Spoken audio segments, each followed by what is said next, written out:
অবশেষে 28 তারিখ এবং ভোটার লিস্ট অবশেষে বেরিয়ে গেল।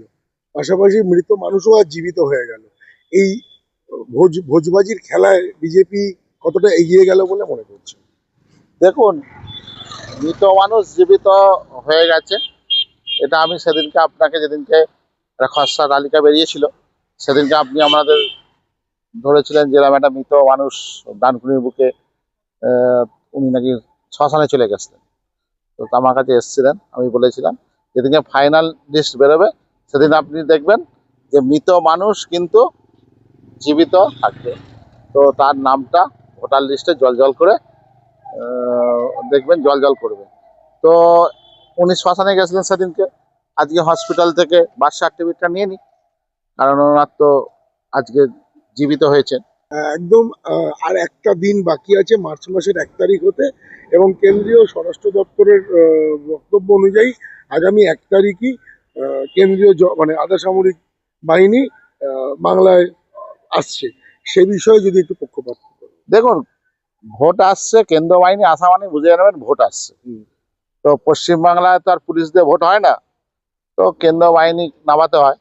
তো কেন্দ্র বাহিনী যখনই আসে বুঝে নিতে হয় ভোট আসছে। তো সামনে যে ভোট আসছে এই নির্বাচনে আপনারা দেখবেন কেন্দ্র বাহিনী পাড়ায় পাড়ায় ঘুরবে এবং বুথে বুথে ঘুরবে, আর যারা বাদনাম করবে তাদেরকে তো কেন্দ্র বাহিনী যেমন ট্রিটমেন্ট করা করবে। তার মানে এখন এই বছরের ভোটটা সবটাই কি ট্রিটমেন্টের খেলা? কারণ শাসক দল থেকে বিরোধী প্রত্যেকেই বলছে যেমন মুগুর তেমন কুকুর, এরকম কথাই আছে। দিলীপ বাবু এসে এরকম ভাবে মন্তব্য করেছেন। উল্টো দিক থেকে আমাদের তৃণমূলের যে সমস্ত নেতা মন্ত্রীরা আছেন তারাও বিভিন্ন রকম তির্যক মন্তব্যই করছে বলা ভালো। এইসব মিলিয়ে বাংলার ভোটটা কি তাহলে এবারে উত্তপ্ত? দেখুন, অন্যবারে যে ভোট হয় দুটো টিমে খেলা হয়, একটা টিম খুব ভালো হয় আর একটা টিম একটু কমজোরি হয়। এবার কিন্তু টিম কিন্তু সমানে সমানে আছে। তো এবার কেউ কাউকে ছেড়ে দেবে না, কারণ ভারতীয় জনতা পার্টিরও সংগঠন বেড়ে গেছে, তৃণমূলের সংগঠন আছে। তো ফলে দুটো পার্টিরই সংগঠন এখানে হবে। সেরকম অনেক সময় দেখা যায় দুটো শিয়ানে শিয়ানে যখন কোলাকুলি হয় তখন সাধারণ মানুষ, সাধারণ জিরো যারা শূন্য, তারা ধারাপাত খুলতে শুরু করে। কোথাও কি মনে হয় এই বিজেপি আর তৃণমূলের এই ডুয়েলের মধ্যে কোথাও সিপিএম নতুন করে আবার এগিয়ে আসতে পারবে?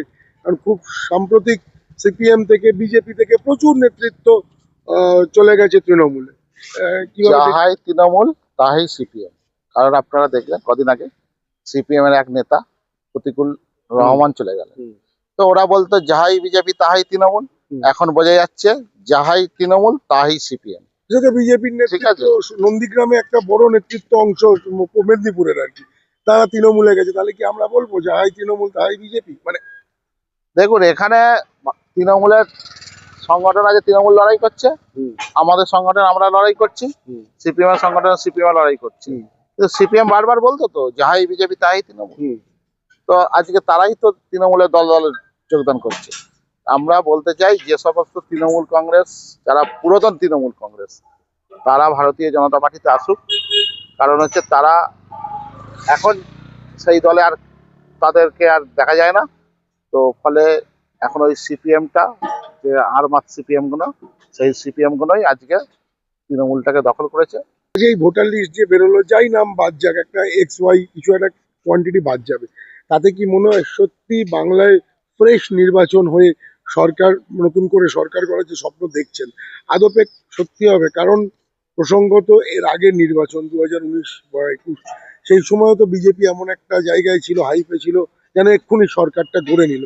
তারপর দেখা গেল একটা সার্টেন পার্সেন্টেজে গিয়ে তারা হার মানতে বাধ্য হলো। এবারের ইকুয়েশনটা যদি, এবারে যে নির্বাচন হবে, একটা ফেস ভোটার লিস্ট তৈরি হচ্ছে, সেই মানে ফেস ভোটার লিস্টে ভারতীয় জনতা পার্টি অনেকটা এগিয়ে আছে। কতটা আপনারা আসন, মানে 294টার মধ্যে কতটা আসন পাবেন বলে মনে করছেন? 215 পার করে দেবে ভারতীয় জনতা পার্টি। পাশাপাশি দেখা গেছে গতকাল রাজ্যসভায় 4 জন মুখ পাঠিয়েছে তৃণমূল, তার মধ্যে একজন আপনাদের বিজেপি থেকে গেছিল, একজন আরক্ষ দপ্তরটা সামলাচ্ছিলেন, অভিনেত্রী আছেন আপনারা, এবং সুপ্রিম কোর্টের সিনিয়র লয়ারকেও নিয়েছেন। সেখানে দাঁড়িয়ে বিজেপি এখনো তাদের লিস্ট সেদিন একটা নামও ঘোষণা করতে পারলো না, প্রথমেই রাজ্যসভায় পিছিয়ে গেলেন। ভারতীয় জনতা পার্টি সর্বভারতীয় দল। হুম। তো আপনারা তো একটা সর্বভারতীয় সিট দল, জিতবেন, বাকি একটাই তিনটে। সিট আমরা জিতবো। হ্যাঁ। তো ভারতীয় জনতা পার্টি যেটা জিতবে সেটাই আমার নিশ্চয়ই দেবে। আর যে কোনো তো ওরা সংখ্যা হিসাবে তো ভোট হয়, হুম। সেহেতু ওরা তো আর 5টা দেয়নি, ওরা 4টে দিয়েছে। ওরা 4টে জিতবে, 4টে দিয়েছে, আমরা একটা জিতবো, হয়তো একটা দেবে। আগামী সরকার যদি বিজেপি গড়তে পারে ভোটের নিরিখে, তাহলে মূলত কোন কোন বিষয়ের ওপর জোর দেবে, যেটাকে ভরসা করে জনগণ এগিয়ে আসবে বিজেপির জন্য?